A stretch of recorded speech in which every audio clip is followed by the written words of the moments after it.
Bonjour à tous, bonjour à toutes, bienvenue sur Radio One, émission spéciale municipale du côté de Pézenas aujourd'hui. Bonjour Philippe Albert, vous êtes notre Bonjour. invité aujourd'hui. Merci. Merci d'avoir accepté notre invitation.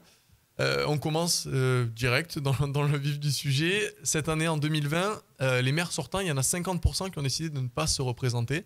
Donc, ça pose une question qu'on se posera peut-être plus tard. Mais vous n'êtes pas maire sortant, vous avez décidé tout de même de vous présenter à ces élections. Pourquoi ?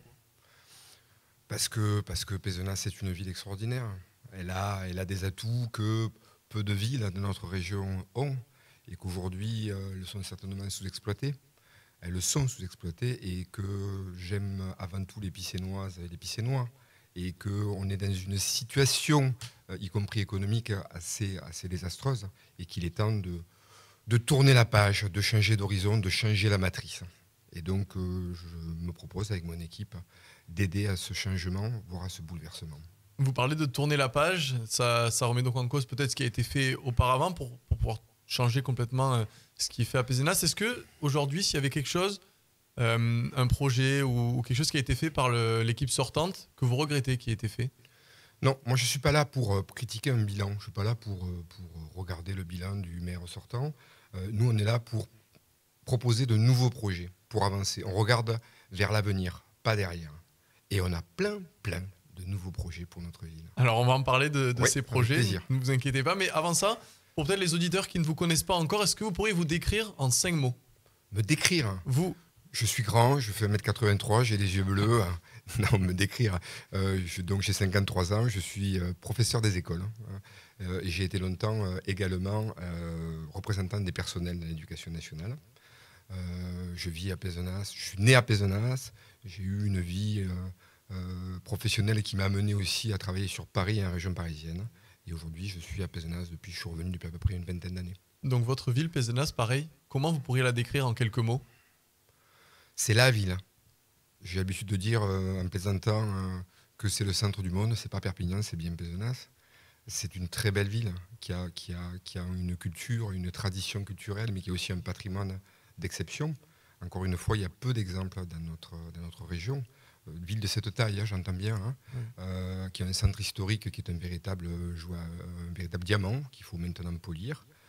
C'est un atout pour nous. C'est une situation géographique exceptionnelle, à quelques pas de la mer, à 15 km de la plage la plus proche, mais aussi dans l'arrière-pays, avec, encore une fois, aussi une culture viticole qui ne cesse de croître en qualité, et puis des villages environnants aussi qui ont beaucoup de charme.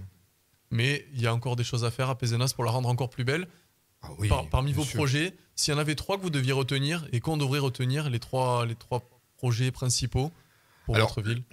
Alors, il faut parce les qu'on faut les mettre en peut priorité. Malheureusement pas tous les citer. Non. Le premier projet qu'on a déjà positionné il y a maintenant 3-4 mois, dès qu'on arrivera, on créera un poste d'adjoint à la transition écologique, qui est un poste qui sera complètement transversal et qui irriguera l'ensemble des dossiers. Évidemment, des dossiers spécifiques seront dédiés à cette personne, déplacement doux, pistes cyclables, etc. Mais également sur l'ensemble des dossiers, restauration du bâtiment municipal, fuite thermique, etc.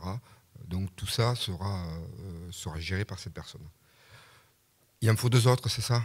Il en faudrait 2 autres. Alors, pour les Picénois, un symbole qui est important pour moi, c'est l'ouverture de la butte du château, qui est un lieu juste magique, qui surplombe Pézenas, qui est fermé depuis des décennies, qui n'est ouvert que cas de très très rares exceptions, mais qui aujourd'hui doit revivre, tout simplement, pour les Picénois, mais aussi pour les gens qui viennent nous rendre visite, les touristes notamment.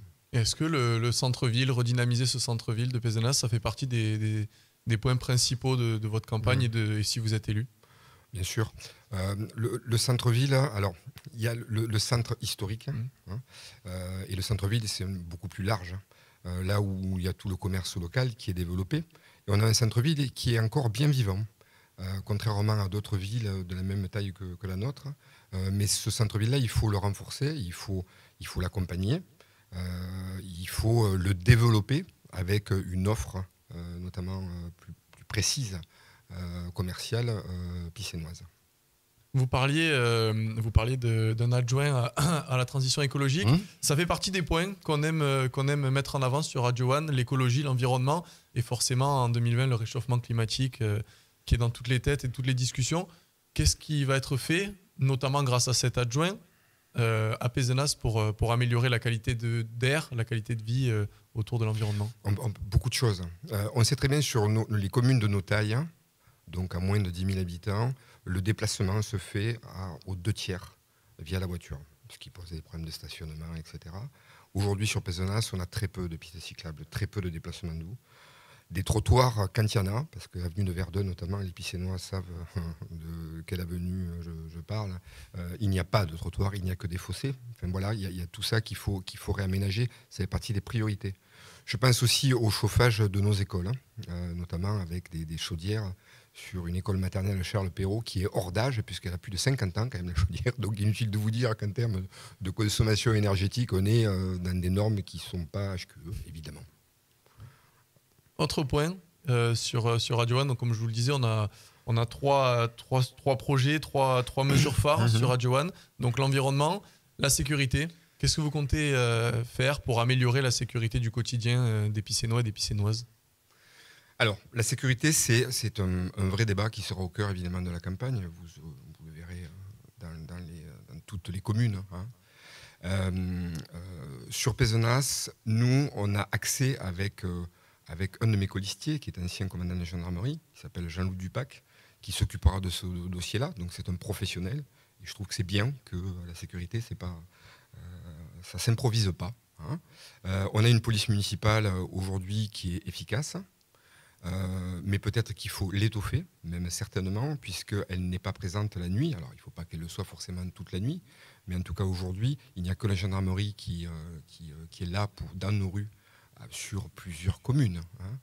Donc là, il faut peut-être étoffer notre police municipale à la nuit. Et puis, on veut beaucoup travailler sur tout ce qui est îlotage, ce qu'on appelle la police de proximité. C'est-à-dire qu'on se promène, on tisse du lien, on va serrer des mains, et on crée un réseau avec la population le plus proche possible. On parle beaucoup de vidéosurveillance. Est-ce que ce sera le cas du côté de Pézenas? Alors, la vidéosurveillance, Pézenas est déjà équipée de près de 63 caméras, ce qui est au-dessus de la moyenne. Bon, voilà. Est-ce qu'on va agrandir tout ça ou j'ai envie de vous dire, a priori, d'après mes différentes rencontres avec des professionnels, la vidéosurveillance fonctionne. C'est-à-dire quand la vidéo est installée dans des endroits stratégiques, ça permet de calmer un petit peu ces endroits-là. S'il faut l'élargir, on le fera. Mais ce n'est pas une priorité. On ne va pas dire on va élargir, mais aujourd'hui, il faut faire un bilan. Il faudra faire un bilan, je veux dire, tous les 6 mois, tous les ans, pour savoir s'il faut élargir ou pas la vidéosurveillance, sachant qu'aujourd'hui, on est plutôt pas mal équipé quand même. Pour avancer et pour mettre en place de nouveaux projets, de nouvelles mesures, il faut de l'argent. Oui. Malheureusement ou heureusement, on peut le dire dans les deux sens, en 2020, 80% des Français vont commencer à payer moins ou plus de taxes d'habitation. Ça va faire de l'argent en moins pour la commune. Comment on gère ça? Alors, logiquement, l'État doit compenser. Vous vous rappelez? Logiquement. Bon, voilà. Donc on y croit, puisqu'ils l'ont dit. Bon, on va essayer d'y croire. Bon. Après, c'est vrai qu'une commune comme Pézenas, qui a très peu d'activités économiques, d'entreprise notamment, et le foncier est assez limité, puisque Pézenas, c'est une presqu'île, elle est entourée de zones inondables. Pézenas ne peut plus faire tout toute seule. Donc il faut absolument, alors on parlait de projets écologiques, on sait qu'il y a des fonds européens qui sont destinés à ces dossiers-là, et donc on va se battre sur tous les dossiers, que ce soit restauration de notre patrimoine, déplacement d'eau, etc. On va se battre auprès de toutes les collectivités, auprès de l'État, auprès de l'Europe, pour aller chercher des subventions qui existent, qui sont bien là, qui sont bien présentes, et aussi éventuellement des partenariats avec le secteur privé. Bien sûr. Qu'est-ce que vous auriez envie de dire aujourd'hui aux personnes qui ne comptent pas se rendre, qui ne comptent pas voter, qui ont décidé de ne plus voter aujourd'hui? Je leur dirais, les élections municipales, c'est une élection dans laquelle on vote le plus. Le taux de participation est le plus important. Je leur dirais que aujourd'hui, et on va dépasser Pézenas, il faut s'exprimer. Il va y avoir sur Pézenas, dans beaucoup d'autres endroits, une offre politique qui va être large, et c'est tant mieux. Il y a un renouvellement politique qui est important, y compris sur notre liste Cap Pézenas. On va voir qu'il y a beaucoup de gens, beaucoup de personnes, beaucoup de colistiers qui ont envie, qui ont de l'ambition pour leur ville, qui sont nouveaux, qui ont envie de s'investir. Et ces gens-là méritent qu'on les écoute, qu'on entende les projets qu'on va porter, et puis en espérant qu'ils votent pour Cap Pézenas. Eh ben, on espère que le message sera entendu. Merci beaucoup, Philippe Alberge, d'être venu ici sur Radio One. Merci. Merci.